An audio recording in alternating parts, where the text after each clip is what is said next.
Sahabat Biotrop, saat ini saya berada di kawasan ekowisata Lubuk Kertang.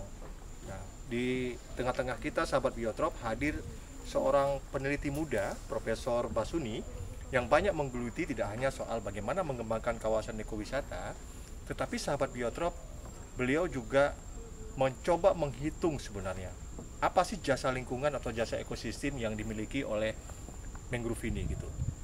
Saya akan berbincang-bincang sejenak, mungkin barangkali Prof. Basuni bisa cerita sebenarnya kenapa Prof. Basuni tertarik menekuni untuk melakukan konservasi dari ekosistem mangrove ini, Prof. Basuni.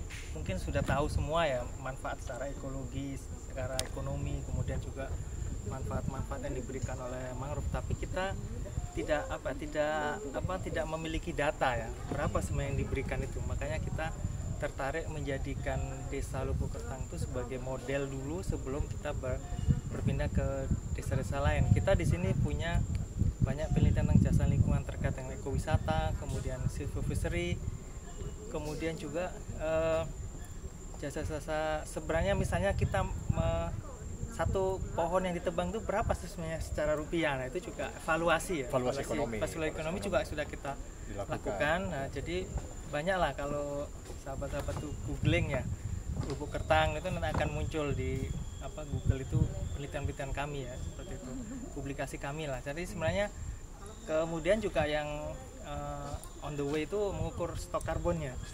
Ya, jadi dialami, kemudian direstorasi, kemudian yang berubah menjadi tambak, berubah menjadi kelapa sawit, berubah menjadi kelapa yang tadi kita minum itu juga sudah kita ukur karbon stok dan juga sekaligus CO2 dan metan. Oke. Nah, kan mangrove ini yang sejati kan banyak sekali ya, apalagi yang non sejati gitu ya. Sama dengan cinta ada yang sejati dan tidak sejati juga nih sama Biotrop gitu ya. Nah, jadi sebenarnya berapa sih luas yang ada di Lubuk Kertang, kemudian jenis-jenis apa saja sebenarnya yang potensial di wilayah ini? Luasannya kan tadi kita juga sebenarnya sudah membeli peta khusus ya untuk Lubuk Kertang, kita untuk perubahan tutupan lahan dan beberapa kebunan yang lain itu sekitar 1.200 hektar. Memang kita melihat dulunya itu perubahan itu meskipun dari sekarang bisa kita cek ya, tapi sebenarnya kepedulian masyarakat dan kelompok untuk merubah yang tadinya sawit menjadi mangrove itulah salah satu daya excitingnya Lubuk Kertang itu. Jadi kemudian juga kalau dikatakan jenis ya kita jenisnya ada sekitar 15 jenis. Oke, yang paling banyak di sini apa misalkan? Yang dominannya Rhizopora apiculata, kemudian Rhizopora mucronata, kemudian Avicennia alba marina, kemudian Sicipora, kemudian Soneratia cacellaris, Soneratia alba, Nipah frutican, Burguera itu Gymnorrhiza ada, Parviflora ada, kemudian Silocarpus granatum ya. Akanthus ada yang tadi kerupuk itu masih ada di sini. Nah, jadi kalau kita bicara bahwa kemampuan carbon sequestration atau carbon storage atau juga dikenal dengan carbon sink gitu, kira-kira setiap jenis sebenarnya dia kemampuannya sama nggak sih, Prof? Kalau kita lihat baik itu biomas maupun ini ya. Kita lihat pasti ya diameter sama tinggi kan. Nah, berdasarkan itulah kita menghitungnya. Ya pasti setiap jenis berbeda. Makanya kan rumusnya juga berbeda, tapi kita nggak menebang karena kan nggak dibolehkan. Kita pasti pakai ini yang sudah tersedia saja rumus untuk menghitung. Dari hasil penelitian yang dilakukan oleh Profesor Basuni, kira-kira yang paling besar kemampuannya untuk nyerap karbon itu jenis apa? Nah, kalau itu datanya lagi diolah gitu. Lagi diolah. Tapi prediksi saja kira-kira apa? Ya yang paling besar ya Rhizopora apiculata itu. Rhizopora apiculata ya. Karena di samping biomas juga mungkin kemampuan di sistem perakaran dan substratnya gitu, Prof ya. Kita juga mengambil tanah. Kita di lab kami juga sudah punya tanah ya, bor tanah. Kalau untuk bor sawit kita baru pinjam ke PTKS. Oke, baik. Nah, Profesor, saya kira kita tahu bahwa secara global dunia setelah COP of Party ya, COP ya gitu ya, Conference of Party atau COP 26 yang diselenggarakan di Skotlandia, itu kan ada dua hal yang paling penting. Yang pertama memang memperkuat soal carbon trade ya, yang kedua adalah soal carbon tax. Nah, ini kira-kira apa hubungannya antara kita menghitung karbon di mangrove dengan kedua terminologi baru yang memang sekarang ini sedang digembar-gemborkan di dunia begitu. Ya, sebenarnya kita menghitung itu tidak hanya untuk itu saja ya sebenarnya, untuk carbon trade dan perdagangan karbon dan maupun pajak karbon, tapi sebenarnya kita ingin jasa lingkungan itu benar-benar bisa dihitung, dan itu manfaat yang luar biasa yang diberikan oleh hutan mangrove itu kalau kita rupiahkan misalnya itu berapa. Nah itu kalau seandainya kehilangan satu itu berapa, nah itu juga sangat penting. Jadi hutan mangrove memang kalau penelitian Donato dan kawan-kawan kan lebih menyimpan lebih besar daripada hutan darat ya, dan memang bisa kita buktikan ya.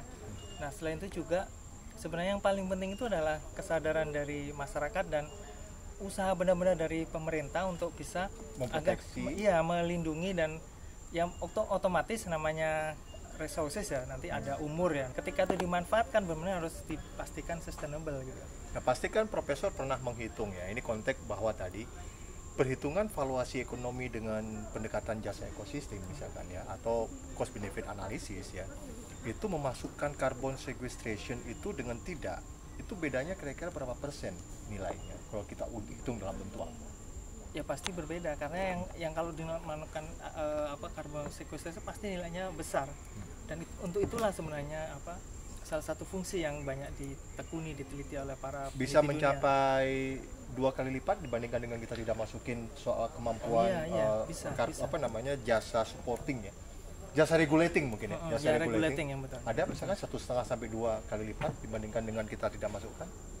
Ya tentu kita belum pasti memastikan, tapi kalau diprediksi ya lebih dari itu ya, karena memang yang kemampuannya menyerap itu memang paling besar lah ya, jadi dari mangrove itu sendiri. Oleh karena itu memang kita selama ini ya tidak hanya itu, tapi misalnya untuk mencegah intrusi air laut, kemudian juga jasa-jasa yang lain ya, yang itu selama ini mungkin kalau masyarakat pesisir pasti merasakan. Yang penting adalah mendukung livelihood mereka untuk perikanan, baik kalau perikanan kita bicara livelihood sahabat Biotrop, pastinya yang paling besar adalah soal jasa provisioning atau jasa penyedia gitu kan ya. Nah barangkali kira-kira bisa nggak diceritakan pada sahabat Biotrop bahwa sebenarnya jasa penyedia apa sih sebenarnya yang paling determinan atau dominan yang bisa diberikan oleh ekosistem mangrove? Iya, ada 2 sebenarnya. Ada 2, oke. Pertama, kita tuh menghitung sebenarnya kan kalau benar-benar alami itu kita mengambil contoh langsa dan jaring halus tuh hampir 5 kali lipat dibandingkan ketika rusak ya, untuk biomasa ikannya. Kemudian juga kita bisa menemukan sebenarnya kalau misalnya kegiatan rehabilitasi, restorasi itu kita menemukan indikator yang itu sudah dipahami oleh masyarakat, yaitu kita menggunakan makrobentos itulah itu. Jadi yang kita temukan di alami tidak ditemukan di restorasi. Nah itu sebenarnya rehabilitasi itulah yang temuan penting ya. Jadi dapat dipastikan sebenarnya kalau kita mempertahankan mangrove secara alami itu akan memberikan manfaat ekonomi yang lebih besar dibandingkan dengan misalkan kita andalkan yang rehabilitasi atau restorasi gitu ya. Iya, jadi yang mempertahankan itu yang paling penting.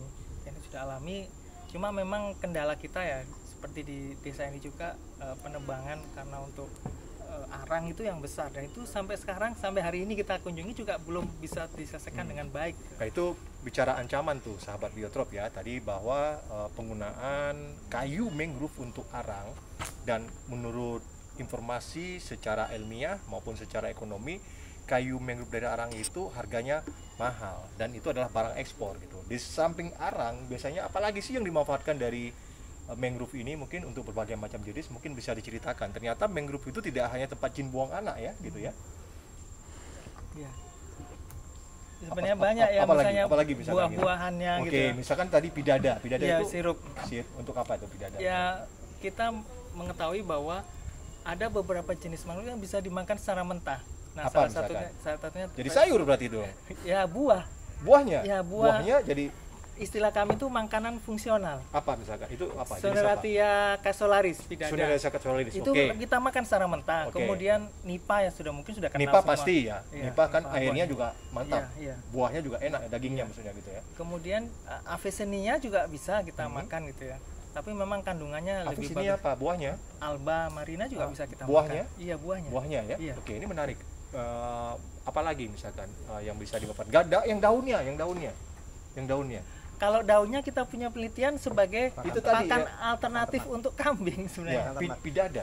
Bidada juga iya. Bidada tadi. Bisa dijadikan kerupuk pidada Bisa. misalkan, itu kan kalau yang kita baru dikembangkan masker di sini adalah akanthus. Akanthus, Iya. jeruju ya. Jeruju. Itu kan misalkan bisa jadi kerupuk jeruju gitu kan ya. Iya. Nah, bagaimana dengan ketersediaan lain yang bisa dimakan mangrove, misalkan dari kulitnya bisa jadikan apa, misalkan pengawet? Oh iya, itu untuk ini Bahan pewarna? Ya, untuk daunnya juga tadi pewarna alami juga Oke. bisa, ranting juga bisa pewarna alami. Kalau teman-teman kami yang di grup Pui Mangrove itu memanfaatkan untuk ini perekat.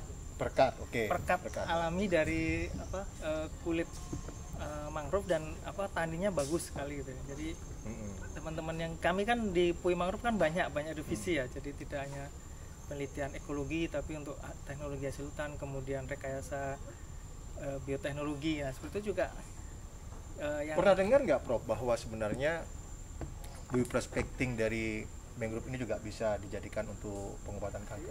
Oh iya, ini sedang kami kerjakan. Oke, bisa cerita sedikit nih, ini Ya. menarik nih. Ini menarik. Jadi kami men-screening 18 jenis mangrove dan menghasilkan beberapa spesies yang itu anti kanker kolon. Sebenarnya penelitian kami ini udah mau tahap uji coba, cuma karena kami kekurangan mahasiswa ya farmasi, jadi tidak ada yang kami ini terakhir ya 2 tahun lalu. Jadi kita baru in vitro, in vivo belum, tapi beberapa kandidat itu seperti Nipah, Rhizopora mucronata, Avicennia alba itu untuk anti kankernya itu dari dolikol itu sangat berprospek. Nah, itu yang nanti akan, dan juga akan sekarang juga lagi dikerjakan mahasiswa bimbingan S3 kami untuk antivirus ya. Kalau antivirus dari mangrove itu kita nemukan 2 senyawa, luteolon dan emodin. Nah, ini juga kita coba simulasi dengan docking ya, molekular docking untuk antibiotik. Jadi dari mangrove itu kita coba kembangkan ya. Tapi memang sebatas kami dalam bentuk paper aja gitu. Belum untuk langsung untuk benar-benar kita terapan karena memang namanya dosen ya tergantung juga kesediaan mahasiswa. Mahasiswa S2, S3 kalau ada kita carikan pendanaannya ya. Nah, selain bioteknologi dengan khasiat bioprospecting mungkin, apakah juga kita berpotensi untuk mangrove ini dalam konteks bioenergi?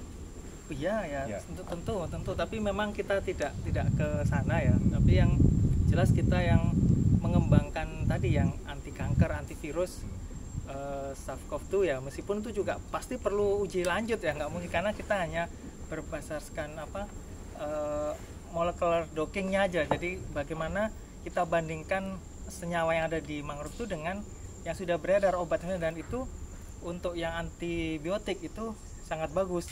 Mungkin ya ini deadline submissionnya 31 Januari, kalau nanti ada progres kita bisa share lah. Jadi kita mencoba membuat antibiotik dari mangrove itu. Dan itu sebenarnya sangat menarik. Masih rahasia nih, Prof, jenisnya apa yang di ini? Enggak rahasia. Kita enggak ada rahasia-rahasia yang antibiotik. Antibiotik. Jadi kita luteolin, emodin, poliprenol. Dari jenis apa? Kita hampir semua jenis mangrove-nya ada, tapi yang paling bagus kalau dolikol sama poliprenol dari Nipah, Rhizopora apiculata. Kemudian kalau yang dari emodin sama luteolin dari Candelia. Ya, jadi sebenarnya kami ya dari kehutanan meskipun ke kedokteran kemana sebenarnya untuk menyediakan ya inilah bahan baku dari kami. Nanti selanjutnya ya teman-teman dari farmasi kedokteran. Orang farmasi. Ya, kita kan hanya screening aja. Screening, tapi minimal screening kami ya berdasarkan eksperimen di laboratorium, juga nanti menggunakan lab kering yaitu software molekuler gitu. Ya baik, sahabat Biotrop, kita bicara mangrove tidak ada habisnya begitu kan ya. Bicara mangrove itu yang paling penting bagaimana kita harus jatuh cinta sama mangrove. Tidak harus melihat mangrove itu adalah hidup di tempat yang berlumpur ya. Tetapi tentunya mangrove juga memberikan satu nafas kehidupan tidak hanya bagi biota yang berasosiasi di dalamnya, tetapi juga mangrove memberikan nafas kehidupan bagi manusia. Itu mungkin sahabat biotrop yang paling penting pertemuan kita dengan seorang peneliti muda yang ada di Fakultas Kehutanan Universitas Sumatera Utara, Profesor Basuni. Demikian sahabat biotrop.